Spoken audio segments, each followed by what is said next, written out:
After having lost his wife and son in an attack during the war that was started by the Mishima Zaibatsu, a man working as a journalist took it on him to write a piece exposing the truth of the Mishima family feud to the world. With Jin having gone MIA, the Mishima Zaibatsu was without a leader, much to Nina's distress. This led to Heihachi Mishima stepping out of his life of solitude to take over the Mishima Zaibatsu once again. After having fought his way to the top of the headquarters, Heihachi faced Nina in battle and took her down. Nina accepted her defeat at the hands of Heihachi, and he declared himself the leader of the Zaibatsu once more, with Nina taking on the position to operate as his right hand. Heihachi then sent a video message to the world in which he not only declared himself as the leader of the Zaibatsu, but also announced a 7th King of the Iron Fist tournament. A disgruntled Kazuya saw the message from his seat as the leader of the G Corporation and was not surprised to see Heihachi still alive. After having heard rumors of an unidentified superhuman force having been detected in the Middle East, Heihachi sought out a secret organization named the Serious Marksmen, and more specifically their leader Claudio Serafino,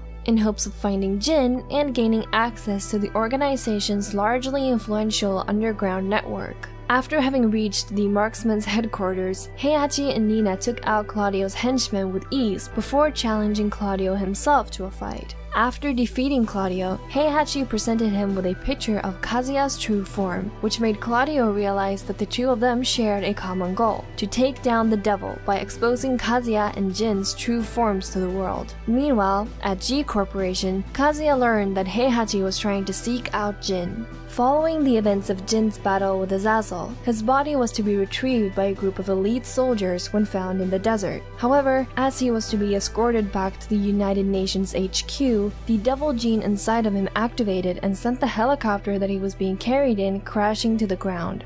Jin then dragged himself sluggishly through the desert with a group of soldiers right on his heel. Once they caught up with him, however, the devil gene was triggered once again as Jin used a giant laser blast attack. Jin then managed to drag his body to a market only to be met with more soldiers. Suddenly, a large van drifted through the crowd and out of it stepped Lars Alexandersson. Lars declared that he was the one who would take Jin with him before challenging the soldiers. After having taken the enemies down, another team of soldiers arrived, so Lars ushered Jin off into the van and escaped the scene to make way to Violet Systems. After having been captured by Lars, the Mishima Zaibatsu learned of Jin's whereabouts. Claudio suspected that the superhuman being that he'd received intel about wasn't Jin, but something else. Li Chaolang, the head of Violet Systems, took it upon himself to seek out the reporter who was working on the piece concerning the Mishima family. After explaining his own connection to the Mishima family as Heihachi's adoptive son, Li claimed that Kazuya's blood was what had cursed the Mishima household. After having repaired the android Elisa after the events of Tekken 6, the two of them made plans to go see Lars, but Li's office was attacked by a large number of Tekken forces, and so Li and Elisa had to fight their way to safety.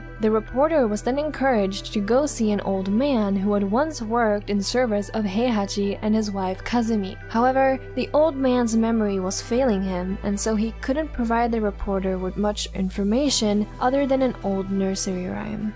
そこの鬼さんそこの毛そこの毛赤い川では水遊び川が流れた先にも鬼さんどこまで続くやこの鬼遊び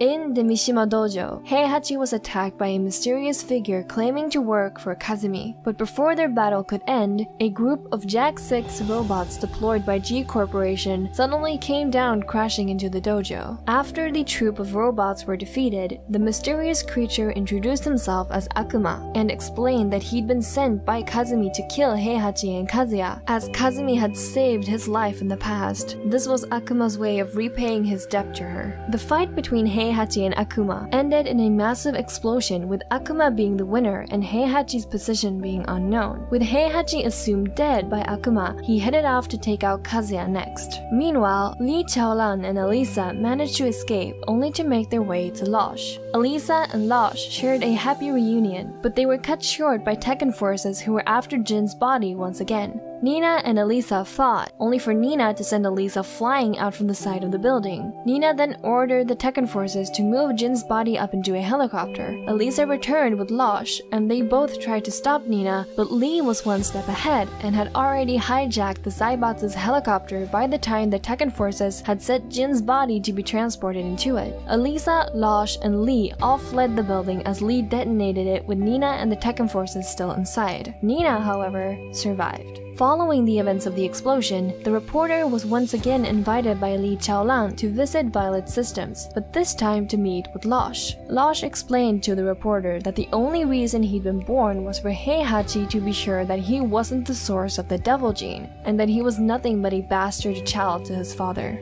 Losh also explained his plan of ending the war between the Zaibatsu and G Corporation through Jin. Heihachi did not die during his battle with Akuma, but using the fact that he was now assumed dead by Kazuya to his advantage, he ordered the Zaibatsu to make a fake news report stating that he had died to show to the public. This led to G Corporation being the assumed victors in the feud between them and the Zaibatsu, causing them to surge in popularity. As Akuma made his way to Kazuya, Heihachi had set his secret plan in motion. Heihachi was sure that Kazuya would be forced to use his devil form in his fight against Akuma, and so he planned to capture footage of Kazuya's transformation to destroy the public's trust in the G Corporation. Just as Heihachi predicted, Kazuya transformed during his fight with Akuma, and so the Zaibatsu was able to catch his true form on film via satellite before firing an enormous laser down onto the G Corporation's main building. The building was destroyed, and Heihachi claimed his victory. The world was shook by the news of Kazuya's true devil form, and a world the leaders gathered to discuss the footage that had been spread of Kazuya. As the G Corporation was running out of options, Kazuya used his devil powers to take out the Zaibatsu's satellite with the intention of making it seem as if the Zaibatsu took it down themselves in an attack.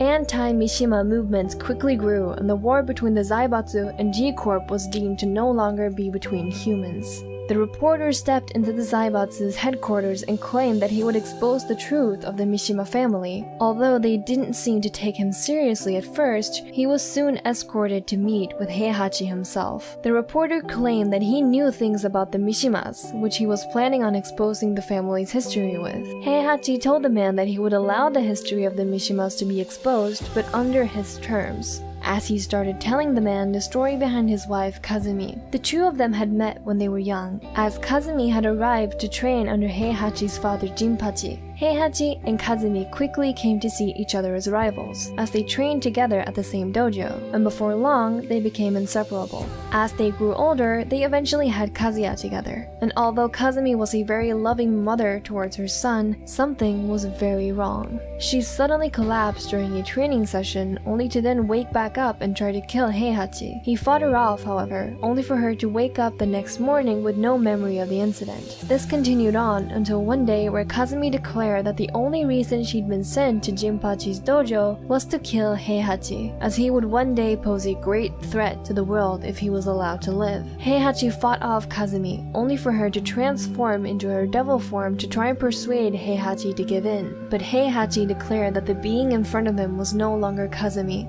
before snapping its neck. Realizing that Kazumi carried the devil gene was what caused Heihachi to throw Kazuya off a cliff as a child, as he wanted to test and see if Kazuya would survive the fall, which would also in turn prove that he carried the devil gene as well, as no normal child would have been able to survive a fall like that. Heihachi then asked the reporter if he held a grudge towards him for the loss of his family, before exposing his affiliation with Losh and Violet Systems. The reporter was then hurriedly escorted out of the building by Heihachi's henchmen, who led him back to Losh. The reporter's final question to Heihachi being, "What does this war mean to you?" To which he received no answer.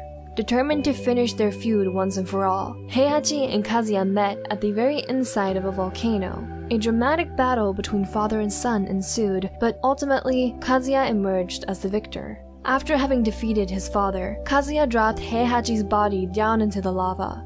But even with Heihachi dead, the war was still ongoing. Akuma had yet to repay his debt to Kazumi, and so he sought out Kazuya once more to try and finish him off in a final battle. Ni, Losh, and Elisa noted that the future looked dark now that G-Corp was in the lead. Therefore, Losh demanded that Jin was to fix the chaos that he had brought upon the world. A now awakened Jin swore that he would be the one to kill Kazuya and put an end to the war.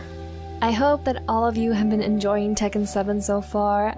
I sure have. I've been playing it pretty much non-stop ever since it was released, and I've been having a lot of fun with it. I think it's definitely worth buying, and you know, if you're into fighting games, definitely check it out if you haven't. I hope you found this video helpful. Thank you so much for watching.